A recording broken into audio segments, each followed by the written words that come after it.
सा chapter number 5 है बेटा, 5, पेज नंबर C48। मैम निकाल लिया। हाँ जी, ठीक है। देखिए, लक्ष्यता क्वेश्चन आंसर्स फाइंड आउट किए, इंपॉर्टेंट क्वेश्चंस फाइंड आउट किए इसमें से आपने। अनुज, लक्ष्यता बताओ बेटा। हाँ जी, किए कि नहीं किए? No ma'am. क्यों? क्यों नहीं किए?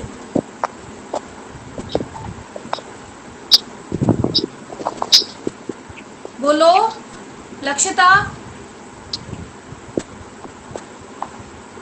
क्वेश्चंस फाइंड आउट क्यों नहीं किए बेटा?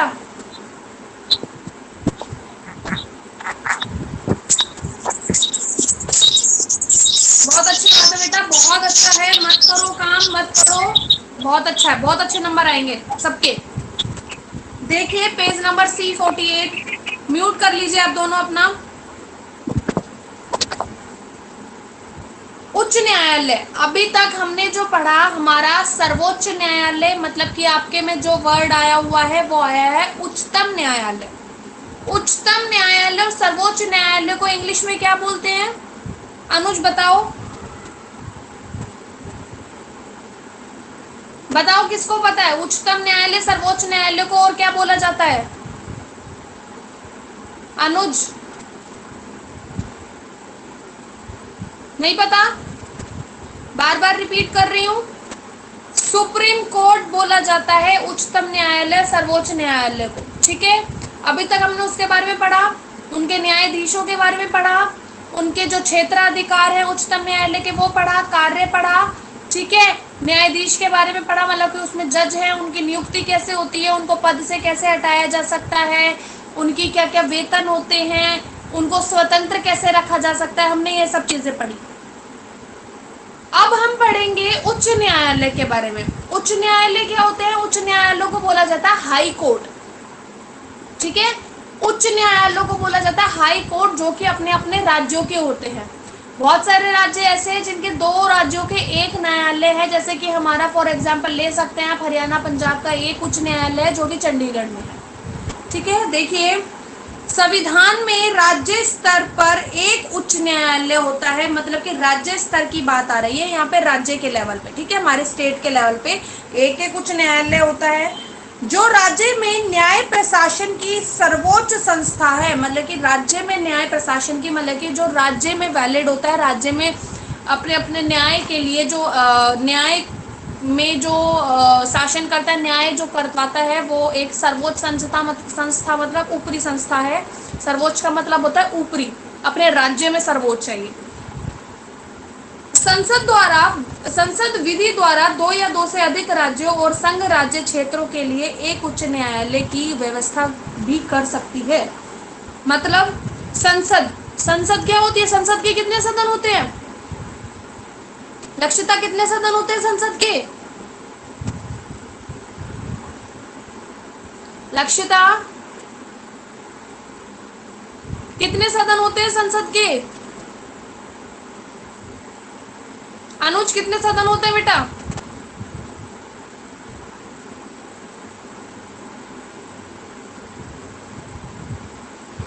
कोई रिस्पॉन्स नहीं कर रहे हैं आप लोग। क्या प्रॉब्लम है आप लोगों को? नहीं पढ़ना क्या बेटा? संसद के दो सदन होते हैं, लोकसभा और राज्यसभा। ठीक है, तो संसद के द्वारा एक राज्य का एक हो सकता है, या दो राज्यों का मिलकर हो सकता है, या केंद्र शासित प्रदेशों के साथ मिलकर एक उच्च न्यायालय हो सकता है। उदाहरणार्थ, हरियाणा, पंजाब एवं चंडीगढ़ का एक ही उच्च न्यायालय है। आप लोगों को पता होना चाहिए, हमारा हरियाणा पंजाब का एक ही उच्च न्यायालय है। ठीक है, बम्बई, जिसको मुंबई बोलते हैं हम, उच्च न्यायालय के क्षेत्राधिकार के अंतर्गत महाराष्ट्र और गोवा राज्य भी आते हैं। मतलब कि जो बम्बई का उच्च न्यायालय है उसमें पूरा महाराष्ट्र और गोवा ये आते हैं। वर्तमान में भारत में उच्च न्यायालयों की संख्या 24 है। अंडरलाइन कर लीजिए, भारत में उच्च न्यायालयों की संख्या कितनी है? 24 है। अब देखो संरचना, संरचना मतलब उच्च न्यायालय कैसे बनाया जाता है, उसमें न्यायाधीशों को कैसे रखा जाता है, वकीलों का क्या पेशा होता है, क्या एज वगैरह जो भी क्वालिफिकेशन होती है वो हम पढ़ेंगे। देखिए, राज्यों में उच्च न्यायालयों के उच्च न्यायाधीश, एक उच्च न्यायाधीश तथा अन्य न्यायाधीश होते हैं जिसकी नियुक्ति समय समय पर राष्ट्रपति करे। देश में अलग अलग राज्यों के उच्च न्यायालयों में न्यायाधीश की संख्या समान नहीं है, यह संख्या अलग अलग राज्यों में अलग अलग होती है। मतलब कि बेटा हमने पढ़ा था सुप्रीम कोर्ट के बारे में कि एक मुख्य न्यायाधीश होता है और 30 अन्य न्यायाधीश होते हैं, ठीक है। लेकिन जो उच्च न्यायालय होता है उन सभी में, मतलब हाई कोर्ट की बात कर रहे हैं अब हम अपने अपने राज्यों के हाई कोर्ट की, उन सब में बेटा एक एक तो मुख्य होता है, ठीक है। सभी में एक एक मुख्य होता है, बाकी अन्य होते हैं। और जो अन्य न्यायाधीश है उनकी लिमिट इक्वल नहीं है, किसी में ज्यादा है, किसी में कम है, किसी में कितनी है, किसी में नहीं है, ठीक है। और जो मुख्य न्यायाधीश है उनकी कौन नियुक्ति करता है, उनको करता है राष्ट्रपति, ठीक है। हमने पढ़ा था जो सर्वोच्च न्यायालय का मुख्य न्यायाधीश, मतलब कि हमारे पूरे भारत का मुख्य न्यायाधीश है, उसकी नियुक्ति भी राष्ट्रपति करता है। सर्वोच्च न्यायालय के 30 अन्य न्यायाधीश होते हैं, हमने ये पढ़ा था ना कि एक मुख्य न्यायाधीश होता है, 30 अन्य न्यायाधीश होते हैं। तो मुख्य न्यायाधीश की नियुक्ति तो राष्ट्रपति करता है, ठीक है, लेकिन अन्य न्यायाधीशों की नियुक्ति राष्ट्रपति प्रधानमंत्री की और जो मुख्य न्यायाधीश है उसकी सलाह से करता है, ठीक है। उच्च न्यायालयों के मुख्य न्यायाधीशों की नियुक्ति राष्ट्रपति द्वारा उच्चतम न्यायालय के मुख्य न्यायाधीश तथा उस राज्य के राज्यपाल से परामर्श से की जाती है। मतलब कि बेटा अब बात आ रही है उच्च न्यायालय के मुख्य न्यायाधीश की। मतलब कि अभी हमने पढ़ा है कि अपने अपने राज्य में एक एक मुख्य न्यायाधीश होगा और बाकी के अन्य न्यायाधीश होंगे, और उन अन्य न्यायाधीशों की जो संख्या है, वो डिजिट है, वो कंफर्म नहीं है, वो बढ़ती चढ़ती रहती है, वो डिपेंड करता है राज्य पर, ठीक है। तो उस मुख्य न्यायाधीश की नियुक्ति कैसे होगी बेटा? उस मुख्य न्यायाधीश की नियुक्ति राष्ट्रपति करता है, लेकिन किसकी सलाह लेकर करेगा? उस राज्य के राज्यपाल, मतलब गवर्नर से, ठीक है। हरियाणा के राज्यपाल कौन है बेटा?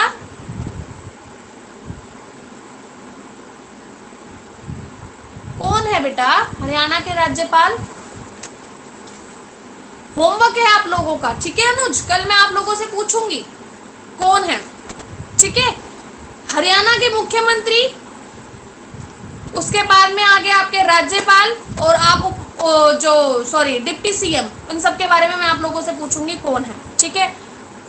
तो आप ये देखिए कि जो हमारे राज्य का मुख्य न्यायाधीश है उसकी नियुक्ति राष्ट्रपति करेगा, लेकिन जो राज्य का राज्यपाल है उससे, और मुख्य न्यायाधीश जो हमारे पूरे भारत का एक मुख्य न्यायाधीश है उसकी क्या लेकर करेगा? उससे सलाह लेकर करेगा, परामर्श लेकर करेगा।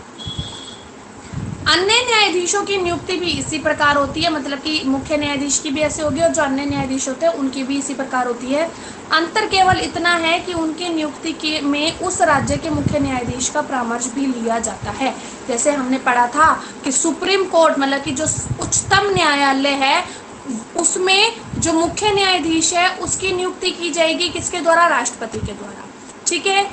लेकिन जो अन्य न्यायाधीश है उनकी नियुक्ति होगी, राष्ट्रपति करेगा, सलाह किससे लेगा? मुख्य न्यायाधीश से। सेम एज इट इज उच्च न्यायालयों में, मतलब कि हर एक राज्य के उच्च न्यायालय की बात आती है कि मुख्य न्यायाधीश की तो करेगा राष्ट्रपति, लेकिन सलाह लेगा किससे? राज्यपाल से, और जो हमारे देश का प्रथम, वो जो हमारे देश का मुख्य न्यायाधीश है उससे। उसके बाद में बात आती है कि और जो बाकी के अन्य न्यायाधीश है उनकी नियुक्ति कौन करेगा? उनकी नियुक्ति भी राष्ट्रपति ही करता है, बट वो सलाह लेगा किससे? राज्य के मुख्य न्यायाधीश से, ठीक है।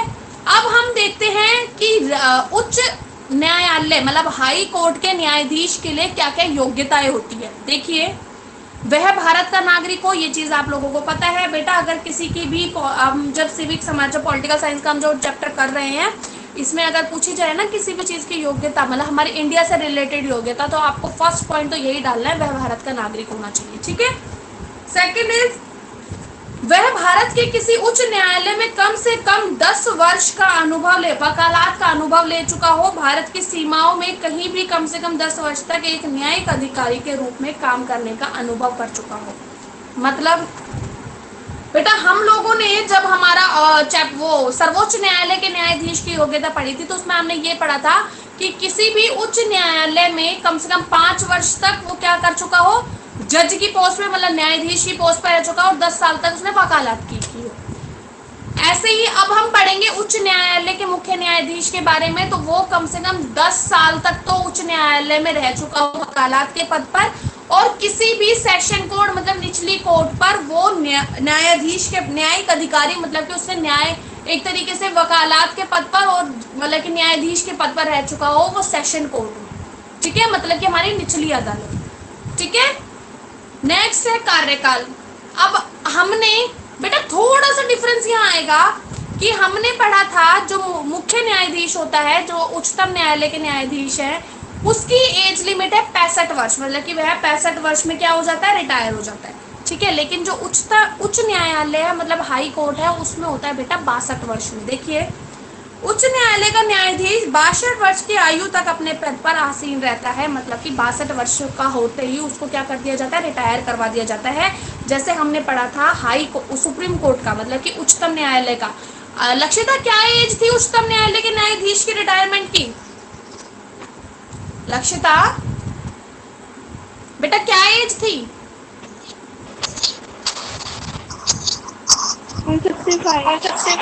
65। Very good.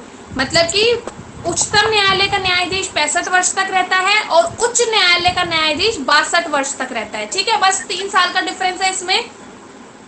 वह अपने कार्यकाल की समाप्ति से पूर्व भी राष्ट्रपति को लिखित रूप में अपना त्याग पत्र दे सकता है। उसे उच्चतम न्यायालय के न्यायाधीश को पद से हटाने के लिए अपनी जाने वाली प्रक्रिया के अतिरिक्त किसी अन्य प्रक्रिया द्वारा पद से नहीं हटाया जा सकता।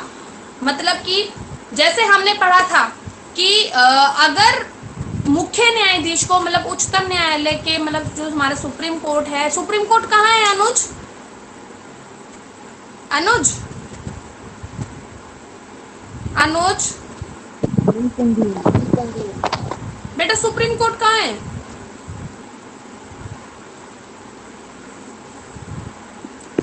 लक्षिता कहाँ है बेटा सुप्रीम कोर्ट? बोलो बेटा, लक्षिता कहाँ है सुप्रीम कोर्ट? अच्छा हरियाणा का कहाँ है उच्च न्यायालय, हाई कोर्ट कहाँ है हरियाणा का? डब्बा गोल है बिल्कुल। कहाँ है? चंडीगढ़ है, ठीक है। तो सुप्रीम कोर्ट कहाँ है? उच्चतम न्यायालय कहाँ है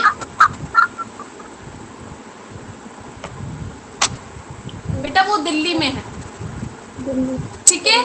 उच्चतम न्यायालय दिल्ली में है और जो उच्च न्यायालय हरियाणा का वो है यहाँ पर अपने चंडीगढ़ में, ठीक है बेटा।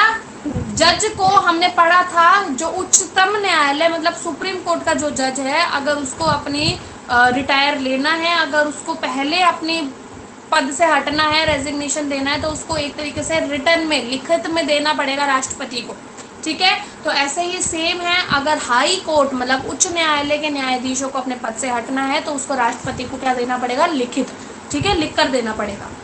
नेक्स्ट देखिए न्यायाधीशों का स्थानांतरण। भारत के मुख्य न्यायाधीश से परामर्श करने के पश्चात राष्ट्रपति उच्च न्यायालय के किसी भी न्यायाधीश का स्थानांतरण एक उच्च न्यायालय से दूसरे उच्च न्यायालय में कर सकता है। लाइन पढ़ी, समझी आप, सुनी आपने, तो आपको क्या मीनिंग समझ आ रहा है स्थानांतरण से? एक उच्च न्यायालय से दूसरे उच्च न्यायालय में कर सकता है, तो स्थानांतरण का मीनिंग क्या हुआ? ट्रांसफर, ठीक है।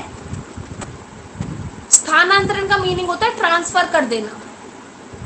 मतलब कि अगर किसी उच्च न्यायालय, बेटा सुप्रीम कोर्ट के जजेस का नहीं होता ट्रांसफर, ठीक है, क्योंकि हमारे भारत में एक ही सुप्रीम कोर्ट है, तो उसको दूसरे सुप्रीम कोर्ट में भेजेंगे कैसे? समझ आ गई। अब बात आती है बेटा कि जो जज होते हैं उच्च न्यायालय मतलब हाई कोर्ट के जो जज होते हैं उनके ट्रांसफर हो जाते हैं, ठीक है। तो क्या होता है कि मुख्य न्यायाधीश से सलाह लेकर, जो हमारे देश का मुख्य न्यायाधीश है उनसे सलाह लेकर राष्ट्रपति उच्च न्यायालय के किसी न्यायाधीश का एक राज्य से दूसरे राज्य में क्या कर सकता है, ट्रांसफर कर सकता है, ठीक है। और पेज नंबर C50 निकालिए। टॉपिक है वेतन एवं भत्ते। बेटा हमने उनका वेतन भत्ता पढ़ा था, मुख्य न्यायाधीशों का काफी अच्छा वेतन भत्ते के बारे में था, ताकि उनका दिमाग, उनका माइंड भ्रष्टाचार की तरफ ना जाए। ऐसे ही इनके लिए भी है। देखो, मुख्य न्यायाधीश और अन्य न्यायाधीशों को वे समस्त वेतन और भत्ते प्राप्त होते हैं जिनका निर्धारण समय समय पर भारत की संसद द्वारा किया जाता है। मतलब बेटा मैंने आप लोगों को बताया था कि डिपेंड करता है हर साल, या तो मतलब घटाया तो नहीं जाता वो, बट ये होता है या तो स्टिल रखे उनकी यही सैलरी या फिर उनको बढ़ा दिया जाए। ठीक है, हर साल वो संसद के द्वारा ही तय किया जाता है कि उच्च न्यायालय के मुख्य न्यायाधीश या अन्य जितने भी न्यायाधीश हैं उनकी सैलरी में या तो बढ़ाना है या घटाना है या सेम रखना है। इसके अतिरिक्त उन्हें रहने के लिए निशुल्क सरकारी आवास, वही सेम चीज आ गई जैसे हमने मुख्य न्यायाधीश, हमने उच्चतम न्यायालय के बारे में पढ़ा था कि उनके न्यायाधीशों को भी सरकारी आवास फ्री दिया गया था। उन्हें सेवानिवृत्ति के पश्चात पेंशन भी दी जाती है। उन्हें वेतन और भत्तों का भुगतान राज्यों की समेकित निधि से किया जाता है, जिसके लिए राज्य विधानसभाओं के अनुमोदन की आवश्यकता नहीं है। मतलब अब बात आ रही थी हमारे सेंटर की, पहले आ रही थी जो हमारे सुप्रीम कोर्ट की, जब हम बात कर रहे थे उच्चतम न्यायालय की, तो उनका था कि केंद्र सरकार की समेकित निधि, संसद की समेकित निधि करती थी। ठीक है, क्योंकि वो मेन सेंटर की बात आ रही थी। अब आ रही है अपने अपने राज्यों की बात। तो राज्यों में कौन करेगा? राज्यों की समेकित निधि करेगी, और राज्यों की विधानमंडल उसमें किसी भी प्रकार का कोई हस्तक्षेप नहीं करेगी। न्यायाधीशों के कार्यकाल में उनके वेतन के अलाभकारी परिवर्तन नहीं किया जा सकता। वही सेम चीज आ गई, अलाभकारी मतलब कि ऐसा कोई परिवर्तन नहीं किया जाएगा जिसमें कि उन जजेस को नुकसान हो। समझ आ गई? नेक्स्ट है क्षेत्राधिकार एवं शक्तियां, मतलब कि जजेस के क्या क्या क्षेत्राधिकार है और क्या क्या शक्तियां हैं। देखिए, पहला आता है मौलिक क्षेत्राधिकार, मतलब वो हाई कोर्ट की बात कर रहे हैं हम, उच्च न्यायालय की बात कर रहे हैं हम। लक्षिता, लक्षिता बेटा, उच्चतम न्यायालय का दूसरा नाम क्या है? सर्वोच्च न्यायालय। सर, और उसको इंग्लिश में क्या बोलते हैं?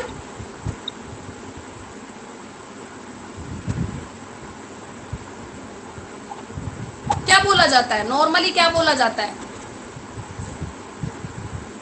सर्वोच्च न्यायालय आपने सही बताया। उच्चतम न्यायालय को दूसरा हम सर्वोच्च न्यायालय भी बोलते हैं, लेकिन उसको इंग्लिश में और कुछ भी बोला जाता है। वो क्या बोला जाता है? Supreme court. याद आ गया? ठीक है। उच्च न्यायालय को क्या बोला जाता है? उच्च न्यायालय को, उच्च न्यायालय को क्या बोला जाता है बेटा? High court. High court. High court. अब देखिए क्षेत्राधिकार, जो हमारे उच्च न्यायालय के क्षेत्राधिकार के बारे में हम बात करेंगे। पहला आता है मौलिक क्षेत्राधिकार। देखिए, आमतौर पर उच्च न्यायालय को अपीलीय क्षेत्राधिकार, अच्छा अपील का मतलब क्या होता है? अनुज, अनुज बेटा, अपील का मतलब क्या होता है? अपील करना। मैम कुछ मांग करना। क्या? मैं मांग करना। क्या करना? मांग। नहीं, गलत है। लक्षिता आप बताइए। निचली अदालत। क्या क्या बोल रहे हैं बेटा? अपील करने का मीनिंग बताइए क्या होता है, फटाफट।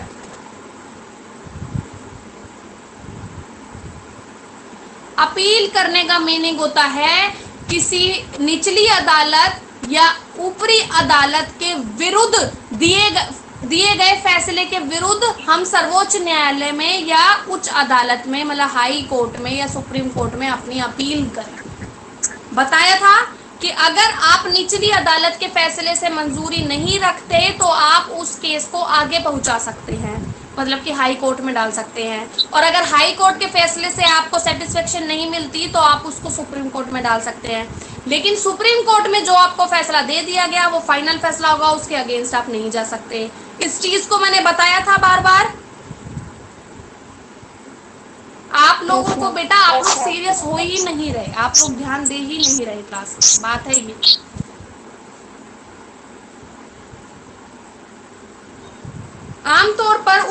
न्यायालय को अपीलीय क्षेत्राधिकार प्राप्त है, किंतु कुछ मामलों में इसका मौलिक या प्रारंभिक क्षेत्राधिकार भी है। बेटा जो उच्च न्यायालय में मतलब हाई कोर्ट की बात आ रही है, अपने अपने राज्यों के हाई कोर्ट की, मोस्टली अगर उसमें हम देखें तो जो अपीलीय केस होते हैं ना, मतलब कि जो निचली अदालत से आप सेटिस्फेक्शन नहीं होते फिर आप हाई कोर्ट में डालते हैं, तो मोस्टली उस उच्च न्यायालय में वो केसेस जाते हैं।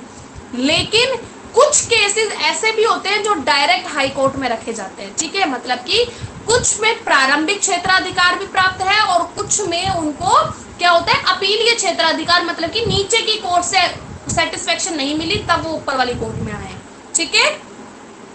प्रत्येक उच्च न्यायालय को संविधान की व्याख्या करने का अधिकार है। मैंने आप लोगों को बताया हुआ है कि न्यायालय का क्या काम होता है। न्यायालय का काम होता है संविधान की व्याख्या करना, मतलब कि जो कानून है, जो रूल्स वगैरह है, उनकी व्याख्या करके जनता तक पहुंचाने का। उच्च न्यायालय नागरिकों के मौलिक अधिकारों की रक्षा हेतु रिट और आदेश जारी कर सकते हैं।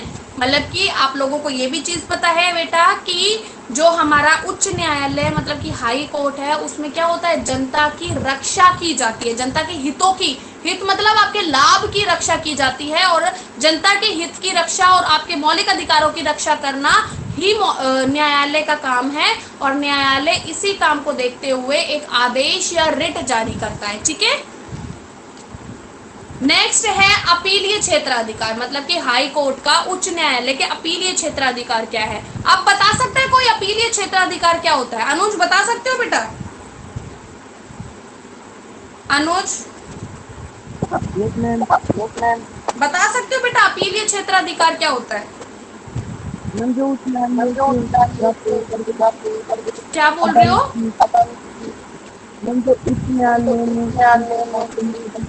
समझ नहीं आ रहा, जोर से बोला करो एक तो आप। मैम उच्च न्यायालय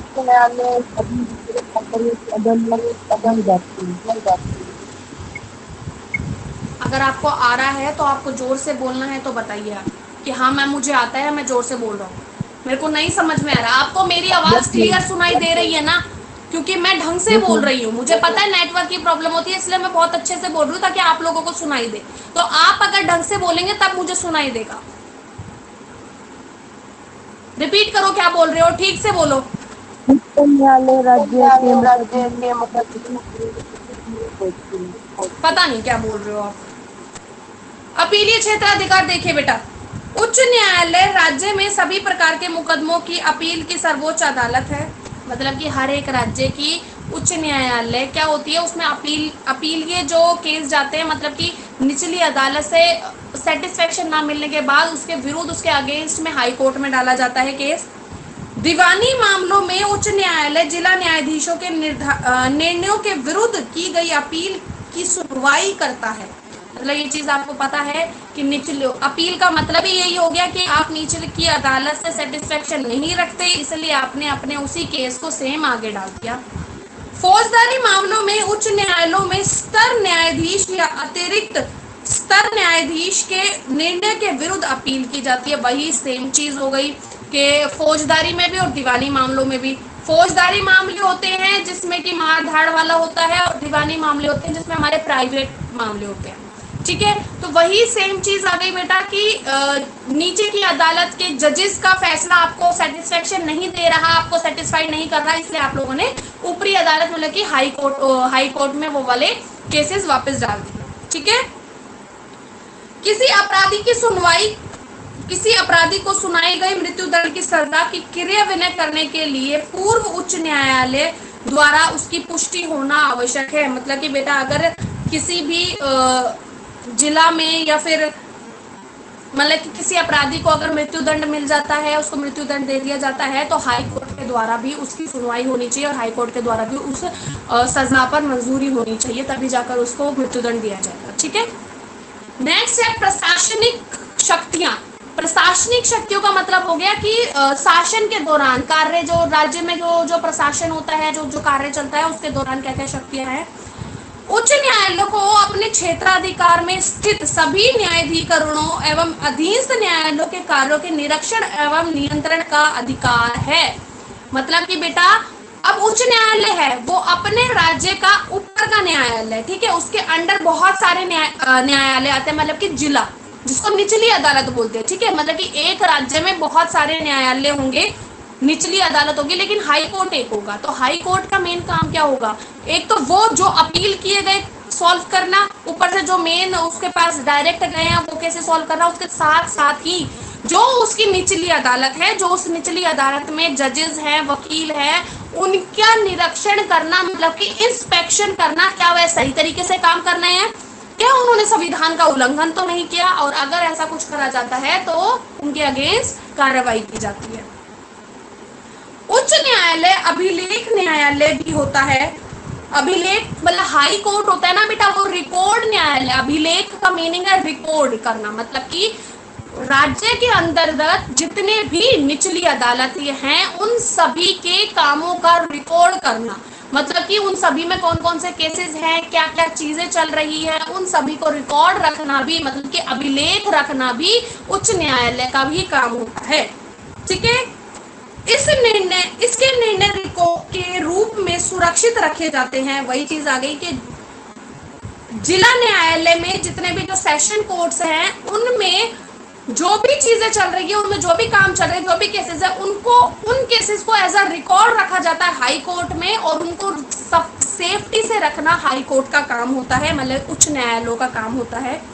यदि कोई व्यक्ति उच्च न्यायालय की अवमानना करता है तो न्यायालय के पास उस व्यक्ति को दंड देने का अधिकार है।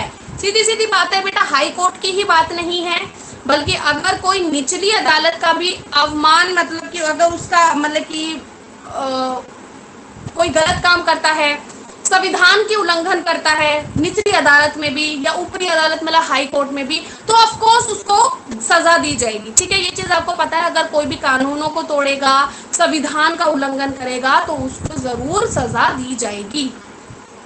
उच्च न्यायालय संविधान की व्याख्या करता है। आपको पता है न्यायालय का मेन काम ही है हमारे मौलिक अधिकारों की रक्षा करना, संविधान की व्याख्या करना, ठीक है, और क्या कहते हैं, एक संविधान में जो जो कानून होते हैं, नियम होते हैं, उनकी व्याख्या करना। बात आती है कानून वगैरह बनाता कौन है, विधानसभा के द्वारा कानून बनाए जाते हैं, कार्यपालिका के द्वारा उन कानूनों को लागू किया जाता है, और न्यायपालिका के द्वारा उन कानूनों की व्याख्या की जाती है, मतलब कि संविधान की व्याख्या की जाती है। कानून कहाँ लिखे हुए हैं, संविधान में लिखे गए हैं, तो कानूनों की व्याख्या करना मतलब संविधान की व्याख्या करना।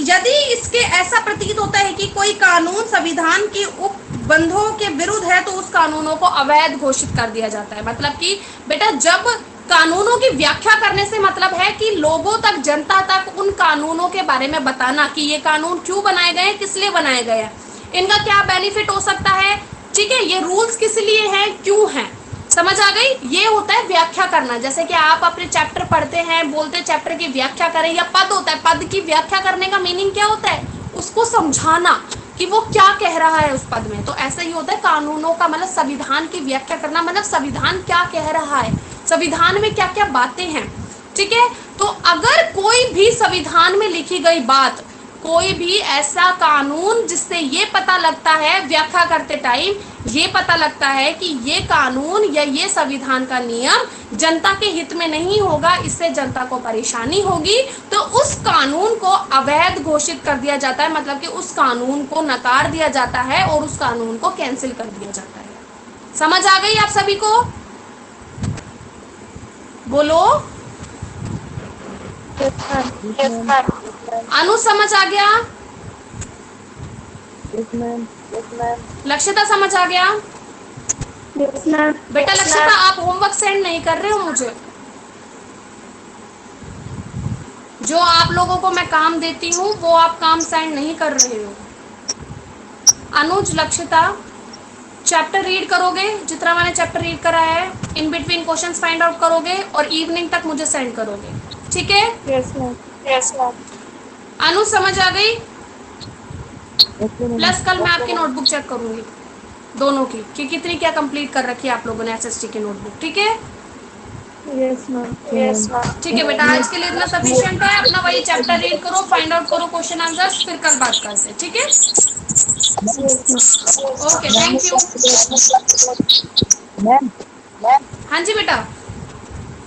मैम हमने चैप्टर 2 एंड एक्सरसाइज नहीं कर रही। बेटा मुझे कुछ समझ नहीं आ रहा, आप ऐसा करो मुझे मैसेज कर दो व्हाट्सएप पे, ठीक है? ओके। हाँ जी बेटा, ठीक है।